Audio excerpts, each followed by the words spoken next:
Supreme Magus, Web Novel, Chapter 27, Merits and Trusts. 2 more years passed. Lith was now 8 years old. During that time, he had mastered all the spells contained in Nana's books, which brought his official skill set up to the most common Tier 3 spells.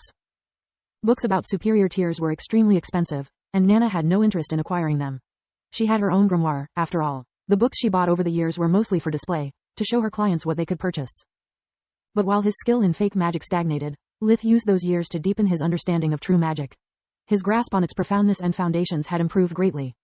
By practicing true magic every day as a healer, he had gained such fine control on both light and darkness magic that he had finally acquired the necessary skill to permanently get rid of Tista's congenital condition. The problem was that despite all his efforts, his mana core was not strong enough to perform the treatment Lith had devised.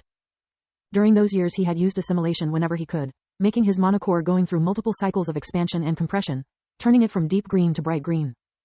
But it was still green. Lith's impurities had yet to reach the mana core, and until that happened both his mana and body would not undergo through qualitative changes. He had reached a bottleneck, and had no idea how to overcome it. Solis too had changed quite a lot. She was no more limited to her pebble form, but could actually turn into any shape while retaining the same overall mass. That allowed Solis to take the form of a smooth stone ring, that Lith wore on his right middle finger. When she asked him why a ring on the middle finger, Lith replied with an odd short poem related to a green ring of power. It was something related to his childhood, of which he was really fond of. Along with some of her power, Solis had also regained a new function, something that Lith called Solispedia. It was another pocket dimension, but specifically crafted for books and any means to store knowledge. All the books that Lith stored in the Solispedia, he could consult with but a thought. For example, by storing his grimoire he didn't need to memorize any more the magic words and hand signs for the fake magic spells he had learned. Lith still had to practice the hand signs and pronunciation, but he only had to think about what he needed to remember everything up to the smallest detail. The same applied for maps, herbals and bestiaries. Lith had given almost everything he had earned as a healer to his family, allowing them to have a much easier life and accumulate a decent dowry for Rena and Tista. Whatever he kept for himself, he would use to buy the most detailed compendiums he could find about the most useful topics, like law, court etiquette and even a vocabulary. As long as they were in the Solispedia, Lith knew them inside and out. What made him inwardly gloating was the fact that he could buy even those items that were almost crumbling or defective, resulting to be highly perishable. That wasn't a problem for him. Just like for the pocket dimension, they would be frozen in time, and hence potentially last forever. After his 8 winter ended, Lith received a call from Count Lark on Nana's communication amulet. The event took him by surprise. The Count had never contacted him before. Having had plenty of video calls and job interviews on Discord and Scope back on Earth, he was familiar with that kind of meeting. Lith bowed deeply as a salute, while cupping his fist. Dear Lith, you are always so polite. No need for all the formalities, you are among friends now. Count Lark had a convivial and friendly demeanor, making him seem more like an uncle calling his nephew rather than a lord. Count Lark, to what do I owe the pleasure of this call? Lith looked at Nana, standing beside him, in search for approval. She nodded while staring at the magical hologram of the Count. You have accumulated quite some merits. I wanted to know if you plan on using some of them. Merits were something that anyone who contributed to the welfare of the kingdom would receive and could be exchanged for privileges or commodities. A convict could have his sentence shortened by serving in the military and earning merits. A farmer could get more land for free. A scholar could get a recommendation for a government job. Merits? Lith was taken aback. I didn't do anything to earn such things. Quite the contrary, dear Lith. Every year I receive hundreds of commendation letters from the farmers and their families, about the outstanding job you are performing as a healer. Since Lith had started to give treatments for half the price to the farmers, they would wait for Nana to leave the village before going to get medical care. Nana knew it and did not care. They still needed her for the emergencies, and the house call extra fees covered whatever profit she may have lost. A letter counts for earning merits? Lith asked, still confused. 1 letter, no, but dozens, hundreds of letters all about the same person for a prolonged period of time. Of course they do. Do you have anything in mind the kingdom can help you with? Lith pondered for a while accessing the law book in Solispedia. More land was suicidal, his family was already stretched thin, and they cannot afford hired help. The kingdom would not trade merits for money, but Lith could still get the next best thing. Do I have enough for my family to be exonerated from taxes this year? Count Lark dropped his monocle from the shock, the mouth ajar. Taxes? Your family still pays taxes? Yes, we are law-abiding citizens, your lordship. Lith was almost as confused as the Count, but with a better poker face. I'll flay my accountant alive. The Count jumped off his chair, his face red from anger. I told that incompetent fool to exonerate your family since the day Lady Nerea took you under her wing. I swear to the gods, I'll fire that man with such bad references he will never find another employer. Lith tried to calm the Count down. Maybe as for the best. I'd prefer to be exonerated because of my merits, rather than for being a magician in training. The Count sat back down, a perplexed expression on his face.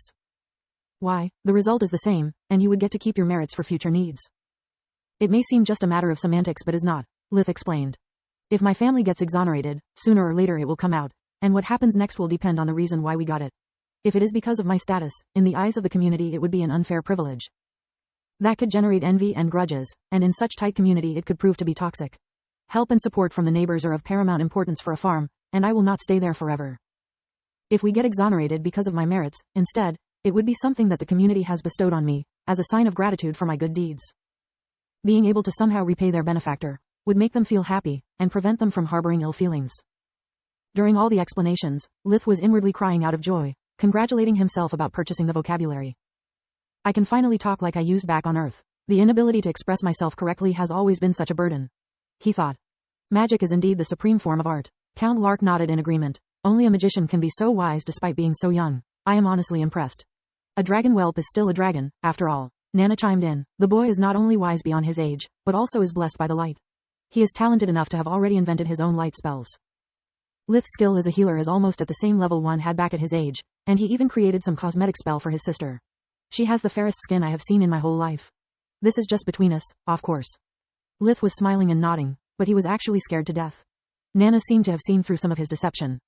Wonderful, just wonderful. The Count jumped off his chair out of joy, losing once again his monocle. Thanks for your trust, Lith. I will keep your secret with me at all costs. After the call ended, Lith stared at Nana, unable to express his questions out loud. She laughed out tauntingly as usual. Don't be so shocked, I'm a mage too, after all. When some of your patients came back for a second opinion, after describing me their injuries, I was bound to discover the truth. Some of those wounds were supposed to be beyond your skill. As for your mother and sister, you just overdid it, little imp. Whatever you did, made them too gorgeous. I commend you for doing it slowly and over time, but whoever knows a thing or two about magic would suspect something. As for the Count, he too would notice, once Rena first and Tista later take part in the Spring Maiden contest. Or do you think he has acorns instead of eyes? It's better to play it this way. Lark is an honest man, the best noble I have ever met. If he thinks he has your trust, he will do his best to uphold it. You are still his precious pet project, after all. I doubt he would risk to lose everything he has invested so far for such a trivial matter. Lith could do nothing but agree. Master, you do not trust anyone, do you? Nana snorted. I barely trust myself. Besides, I am the only one who always fought for my best interests. Lith bowed deeply, his fist cupped. Master, your disciple thanks you for your guidance and help. I will take your words to heart. In the following days, Lith could not stop blaming himself for making such stupid mistakes. Damn it, always so full of myself.